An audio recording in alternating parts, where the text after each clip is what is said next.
Hi friends, எல்லாருக்கும் வணக்கம். இன்னைக்கு என்ன பார்க்க போறோம் அப்படின்னு பார்த்தோம்னா நட்டிப்புட்டி குகையை பத்தி தான் பார்க்க போறோம். நட்டிப்புட்டி குகை இது எங்க இருக்குன்னு பார்த்தோம்னா அமெரிக்கால உள்ள ஹுட்டா என்ற இடத்துல தான் இந்த குகை இருக்கு. இந்த குகையில இளைஞர் ஒருத்தர் மாட்டிக்கிட்டு 27 மணி நேரம் தலைகீழா தொங்கியபடியே உயிருக்கு போராடி கொண்டிருந்த நிலையில கடைசியில ஹார்ட் அட்டாக் ஏற்பட்டு கொடூரமான முறையில உயிரிழந்திருக்காரு. நம்ம லைஃப்ல எதிரிக்கு கூட இப்படி ஒரு மரணம் நடக்க கூடாதுன்னு நினைக்கிற மாதிரி அந்த இளைஞனோட மரணம் நடந்திருக்கு. அத பத்தி தான் இந்த வீடியோல இன்னைக்கு நம்ம பார்க்க போறோம். அமெரிக்காவின் ஹுட்டா மாகாணத்துல ஜான் ஜோன்ஸ் என்ற பிரதர்ஸ் தங்களுடைய அழகான ஃபேமிலியோட ரொம்ப சந்தோஷமா வாழ்ந்துட்டு வந்திருக்காங்க. இதுல ஜான் அண்ணன் ஜோன்ஸ் தம்பி 27 வயதாகும் ஜானுக்கு மேரேஜ் ஆகி ஒரு குழந்தை இருக்கு. அது மட்டும் இல்லாம அவங்க ஒய்ஃப் செகண்டா கன்சீவா இருந்திருக்காங்க. ஜோன்ஸ்க்கு 23 வயசு ஆகுது. இவங்களோட அப்பா ஒரு குகை ஆராய்ச்சியாளர். அதனால இவங்க ரெண்டு பேருக்குமே குகை ஆராய்ச்சி மேல ரொம்ப இன்ட்ரெஸ்ட் இருந்திருக்கு. இதுல ஜான் யூஎஸ்ஏல டாக்டருக்கு படிச்சுட்டு வந்த நிலையில லீவுக்காக வீட்டுக்கு வந்திருக்காரு. அப்போ சம்மர் ஹாலிடேஸ்க்காக வெளியே போலான்னு அவங்க எல்லாரும் பிளான் பண்ணிருக்காங்க. அதன்படி ஜான்ஸ் அவருடைய ஒய்ஃப், குழந்தை, அவங்களுடைய தம்பி ஜோன்ஸ், அவங்களுடைய ஃபேமிலி ஃப்ரெண்ட்ஸ்னு மொத்தம் 11 பேர் நட்டிப்புட்டி குகைக்கு போயிருக்காங்க.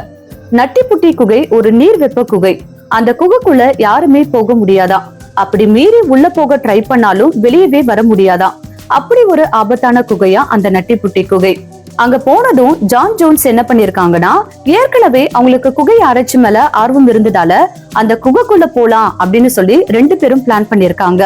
அதுக்கேத்த மாதிரி 2009 நவம்பர் 24 அன்னைக்கு ஈவினிங் ரெண்டு பேரும் அந்த குகைக்குள்ள நுழைஞ்சிருக்காங்க. நட்டிப்புட்டி குகையே ரொம்ப வித்தியாசமா இருக்குமா. அதோட வழித்தடங்கள்லாம் ரொம்ப சின்னதான். அதுக்குள்ள போகணும்னா இடுப்பு வயிறை நல்லா அசைச்சுதான் உள்ள போகணுமா. அப்படிதான் ஜானும் ஜோன்ஸும் உள்ள மெதுவா போயிருக்காங்க. அப்படி போயிட்டே இருக்கும்போது ஜானோட நெஞ்சு பகுதி குகை இடுக்குல மாட்டிக்கிச்சு. ஜான் 6 அடி உயரமும் 90 கிலோ எடையுமா.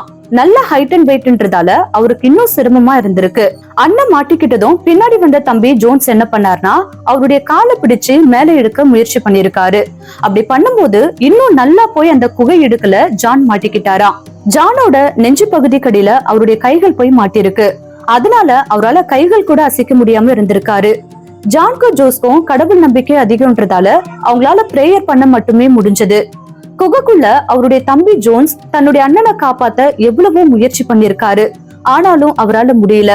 அதனால மீட்பு குழுவனாட கொஞ்சம் கொஞ்சமா பின்னாடி வந்து குகைக்குள்ள வெளியே வந்திருக்காரு. வெளியே வந்ததும் மீட்பு குழுக்கு தகவல் தெரிவிச்சிருக்காரு. அதே சமயம் ஜான் குகைக்குள்ள 400 அடிக்கு கீழே உள்ள போயிருக்காரு. இருந்தாலும் தான் எப்படியாவது காப்பாற்றப்படுவோம் என்ற நம்பிக்கையில தலைகீழா உயிருக்கு போராடி கொண்டிருந்திருக்காரு. வெளியே அவருடைய மனைவி வயிற்றுல குழந்தையோடு தான் கணவர் திரும்ப வந்துருவார் என்ற நம்பிக்கையில கண்ணீரோடு பிரேயர் பண்ணியிருந்திருக்காங்க. மீட்பு குழு வர 1 ஹவருக்கு மேல ஆகிருக்கு. விடிய காலம் 12:30 மணிக்கு மீட்பு குழுவினர் நட்டிப்புட்டி குகைக்கு போயிருக்காங்க. அடுத்த 24 மணி நேரத்துல கிட்டத்தட்ட 100 மீட்பாளர்கள் ஜானை காப்பாத்த போராடி இருக்காங்க.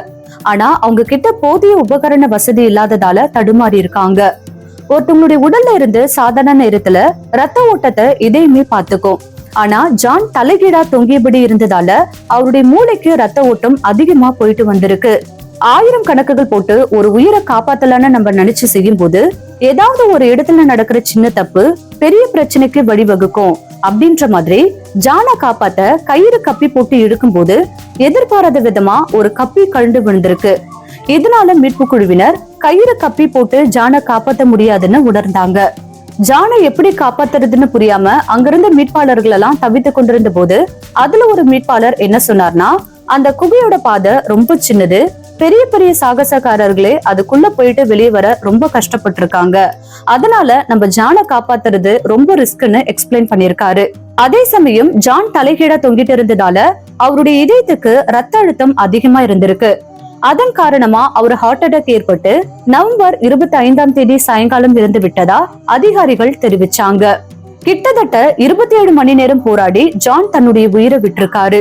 ஒரு காலத்துல நட்டிப்புட்டி புகையை பார்க்க வருஷத்துக்கு 25,000 பேர்கிட்ட வந்து போவாங்களாம். ஆனா ஜானோட மறைவுக்கு அப்புறமா 2009 டிசம்பர் மாதம் சீல் வைக்கப்பட்டு அந்த குகை அதிகாரப்பூர்வமா தடை செய்யப்பட்டிருக்கு. இப்போ அந்த குகை ஜானோட மரணத்தின் நினைவு சின்னமா மாறி இருக்கு.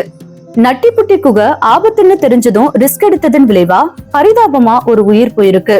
அதனால வாழ்க்கையில எதுவுமே விளையாட்டா எடுத்துக்கொள்ள கூடாது என்பதற்கு ஜானின் மரணம் ஒரு எடுத்துக்காட்டா அமைஞ்சிருக்கு.